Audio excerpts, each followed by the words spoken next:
Ayo tes drive.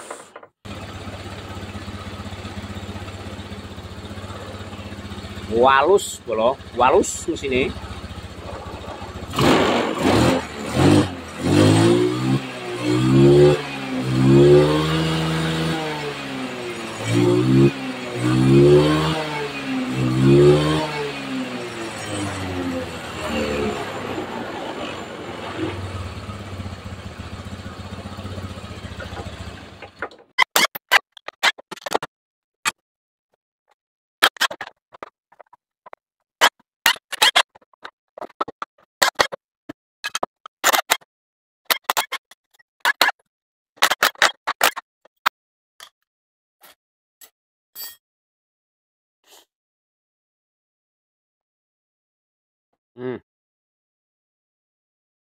Iki tak pastike klepe bocor 100%, Pak. Makanya langsame reso stabil,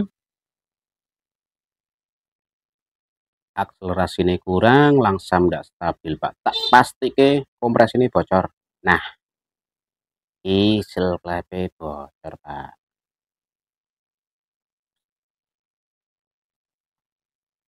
Piston noken as wajib posisi TMA. Nah, free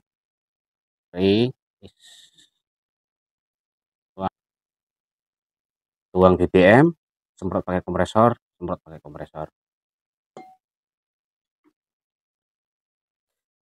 tap kompresi klep, tuang dari sini, jangan Mas, tuang dari sini, jangan dari sini Mas. Nah, apakah argumen saya itu berdasarkan fakta atau emang ngarang gitu? Ini non injeksi loh Mas, karbu ya. Kenceng banget bocornya. Fix. Prediksi tepat, kompresi klep bocor. Waduh. No skip. Kondisi free. Nah.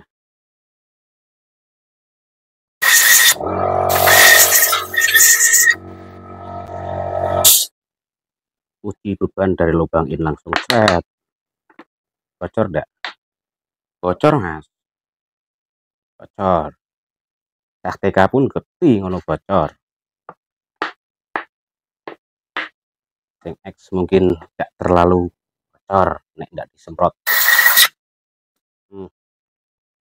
Berarti fix Mas punya jenengan kompresi klepe sing bocor ya. Nek karbune Mas sudah tak setel sedemikian rupa, langsam tetap pincang, terus akselerasi kurang, pemenang gitu top speed. Wah, bener-bener kurang banget. Fix klep bocor. Klep bocor. Nah, makanya gue nek cuman ganti piston terus tanpa sepuru klep, tanpa ngecek bos klep kayak gini Mas. Kasihan konsumen Mas, kerja 2 kali. Ya intinya pernah dilakukan penggantian pada bagian piston, pernah turun mesin ya. Cuma kan bagian ini mungkin nggak disekur Mas, masalah keterangan pemilik ya. Unit tetap nggak enak walaupun habis ganti piston, turun mesin ya, tetap nggak enak. Keterangan konsumen kayak gitu, keterangan pemilik ya kayak gitu Mas. Kemungkinan besar ya mungkin enggan untuk nyekur terus ngecek bos klep. Mungkin apa ya, takut mungkin membebani biaya terlalu banyak. Nek saya sih enggak Mas, mungkin jenengan sudah terbiasa dengan tarif atau jasa keseluruhan ya, biaya turun mesin ganti piston katakan mungkin 500.000 sudah terbiasa seperti itu. Mungkin jenengan enggan di sini karena di sini ada penambahan nilai, penambahan harga ketika bos klep malah melong nggak harus ganti misalnya 2 ya 160 gitu ya, gitulah. Ketika ganti piston tak cek seluruhan ya aku Mas. Piston sendiri ini juga nangani sendiri, ketika bos klep rusak ya tak ganti. Daripada ya Mas kayak gini kan, dari awal setelah turun mesin motor ndak enak. Ini real loh, keterangan konsumen 100% yo yang disampaikan kepada saya loh ya. Nah, makanya tak ingatkan sekali lagi, kalau turun mesin Mas, matic ya, mau matic non matic Mas, cek seluruhan, mulai dari setting klep, bos klep, kebocoran klep. Kalau cuma nanganin sini mungkin 500.000 cukup Mas, 500.000 cukup. Makanya di sana-sana, di tempat lain ganti piston matic 500.000 cukup. Cukup, tetapi bagian sini tidak dicek. Nah, itu kesalahannya. Makanya tempatku Mas mahal. Sini dicek, ketika rusak diganti, seal klep, bos klep, dan sebagainya gitu loh. Terus cek bos klep Mas. Sebentar sebelum cek bos klep. Iki nokone jenengan kita cek iki nokone jenengan ya. Nokon as khususnya bagian bearing Mas, bagian bearing punya jenengan iki ya. Nah, perhatikan Mas. Perhatikan. Nah, wes oblak Mas. Jadi engine ndak bisa halus suarane. Nah, ndak bisa halus suarane. Lakar besar, terus lakar kecil juga sama Mas. Misalnya ndak ganti gimana Mas? Ngaruh ndak? Mungkin durability jangka pendeknya, jangka panjang sih ndak begitu signifikan ya Mas. Cuman ke suara Mas. Terus takutnya kalau parah banget untuk jenis Honda sih belum pernah jumpai saya Mas. Kalau Suzuki iya pernah jumpai, sering Suzuki. Apalagi Suzuki Next gitu Mas. Biasanya kelemahannya di sini kayak Revo Absolute gitu.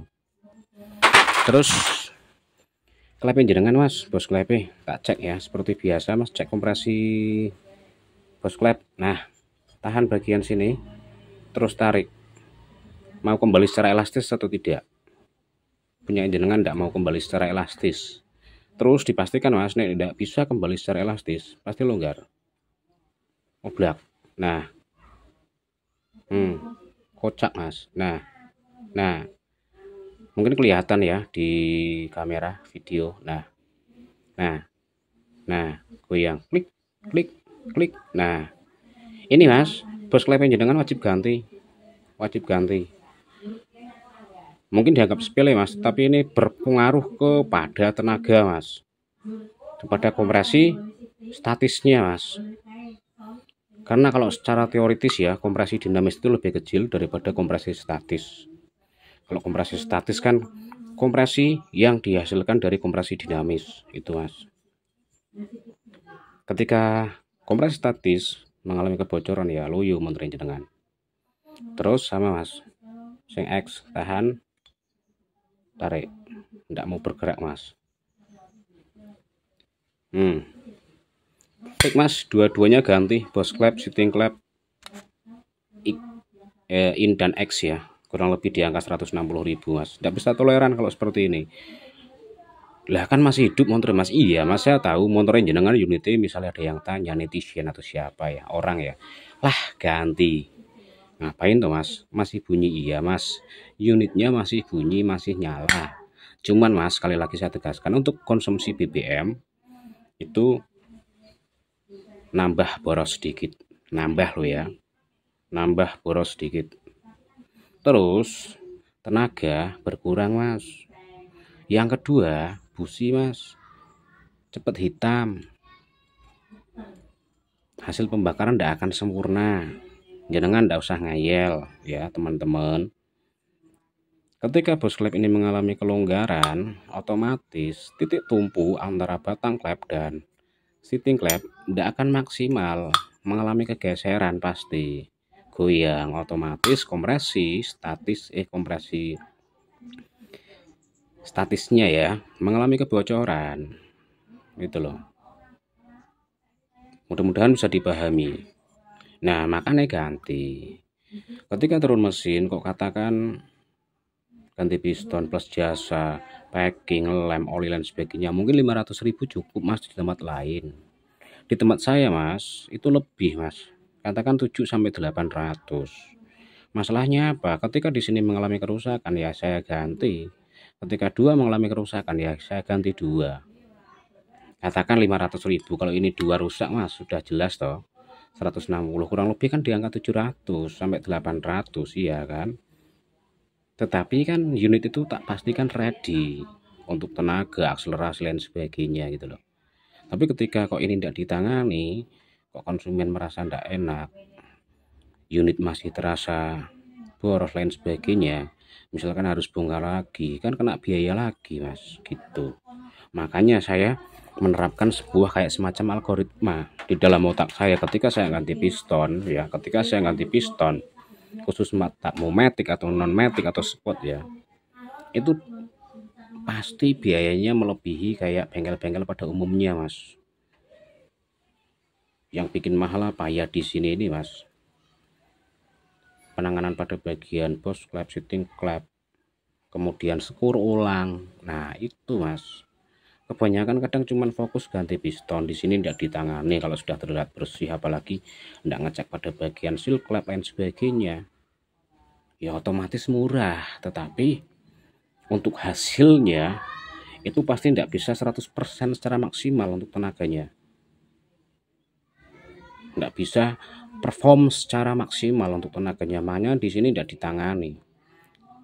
Itu kadang ada ganti piston terus skur klep hanya semacam skur biasa, tidak mengecek pada kelonggaran bos klep itu. Umumnya seperti itu masalahnya. Nah itu ya yang menyebabkan mahal di tempat saya, tidak sama seperti yang lain di sini. Contohnya kayak unit ini, contoh halnya kayak unit ini ya, pernah turun mesin mungkin 500 ribuan lah, kurang lebih ya, angka 500 ribu. Kalau kurang tidak mungkin, bisa lebih. Tapi unit kan tidak enak dari awal loh, dari awal setelah bongkar konsumen bilang seperti itu, tidak enak untuk tenaga lain sebagainya. Masalahnya di sini tidak ditangani secara maksimal itu.